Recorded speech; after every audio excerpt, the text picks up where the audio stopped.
हाँ चलिए शुरू हो। आज हम लोग एकादश की कक्षा में पाठ 2 सांख्यिकी की बहुवचन संज्ञा के रूप में विशेषता पर चर्चा करते हैं।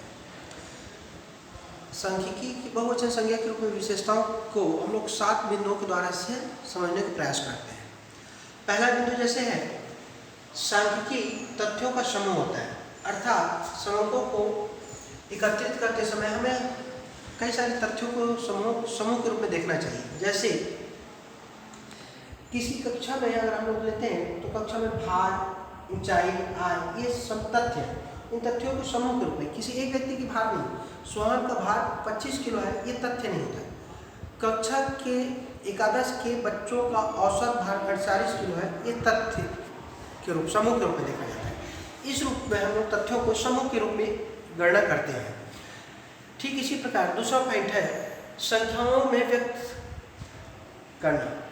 समंकों के संकलन के समय हमें उसको संख्याओं के रूप में व्यक्त करने की क्षमता होनी चाहिए, ये इसकी विशेषता, दूसरी विशेषता। संख्याओं के रूप में व्यक्त करने की क्षमता होनी चाहिए, अर्थात उसमें गुणात्मक तत्व नहीं मिलना चाहिए। गुणात्मक तत्व कैसे? छोटा या बड़ा, अमीर गरीब, दुबला पतला, ऐसे तथ्य नहीं चाहिए, गुणात्मक तथ्य है। तो ये चीजें होनी चाहिए। जैसे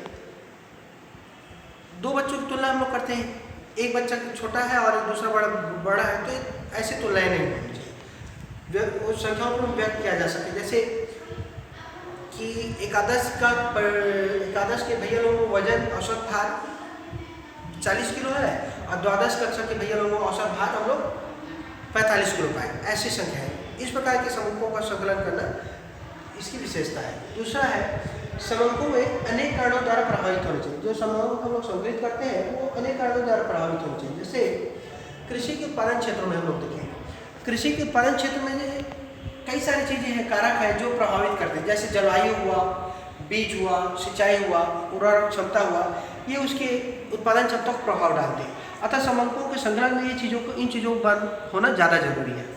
अगला पॉइंट है उचित मात्रा में शुद्धता। समंकों के संकलन में उचित मात्रा में शुद्धता का पाया जाना जरूरी है। जैसे अगर हम लोग समंकों का संकलन करते हैं तो उसमें उसकी इकाई का होना ज़्यादा जरूरी है। जैसे दो शहरों के बीच की दूरी बताएं, तुलनात्मक अध्ययन बताएं कि रायगढ़ शहर का क्षेत्रफल कितने वर्ग किलोमीटर है। तो अगर किसी शहर का क्षेत्रफल बताना है दो शहरों का, तो एक शहर का क्षेत्रफल किलोमीटर में और दूसरे शहर के क्षेत्रफल को मीटर में अगर हम लोग बताते हैं तो ये इसकी कमी है, ऐसे नहीं होनी चाहिए। उसमें दोनों में इकाइयों में समानताएं पाई जानी चाहिए और वो हेक्टर के रूप में होता है, क्षेत्रफल हेक्टर के रूप में बताना चाहिए, ना कि वर्ग सेमी वगैरह के रूप में। ऐसी शुद्धता होनी चाहिए। अगला पॉइंट है समंकों का संकलन व्यवस्थित रूप में संकलित होने चाहिए। जब हम लोग समंकों को संकलित करते हैं तो व्यवस्थित होना चाहिए, अव्यवस्थित रूप में नहीं होना चाहिए। अव्यवस्थित रूप में रहने से समंकों को लेकर के भ्रामक स्थिति उत्पन्न होती है।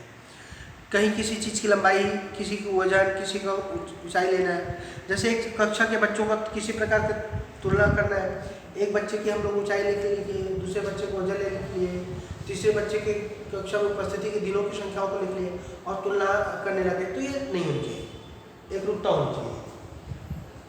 अगला है पूर्व निश्चित उद्देश्य। समंकों के संकलित करने के पूर्व हमें अपने उद्देश्य निश्चित कर लेना चाहिए।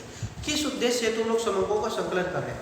जैसे समूहों के संकलन में अगर हमारा उद्देश्य है कक्षा में बच्चों की औसत उपस्थिति कितनी है, या ये बोले कि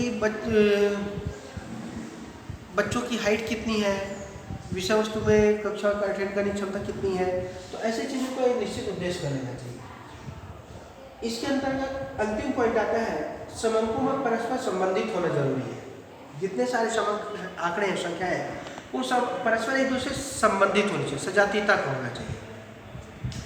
जैसे हम लोग क्रिकेट खेल में अगर हम लोग सारे खिलाड़ियों के अंकों की तुलना करते हैं, एक खिलाड़ी कितना रन बनाया, दूसरा कितना बनाया, तीसरा कितना बनाया, तो साथ साथ हम लोग उसका औसत एवरेज निकालते हैं, कितने बालों में कितने अधिक रन बनाए, दूसरा खिलाड़ी कितने बाल में कितने रन बनाए। तो इस प्रकार की तुलनात्मकता होनी चाहिए, ये इसकी मूल विशेषताएं हैं। अगले चैप्टर में हम लोग एक सांख्यिकी का एक वचन के रूप में अध्ययन सीखेंगे। धन्यवाद।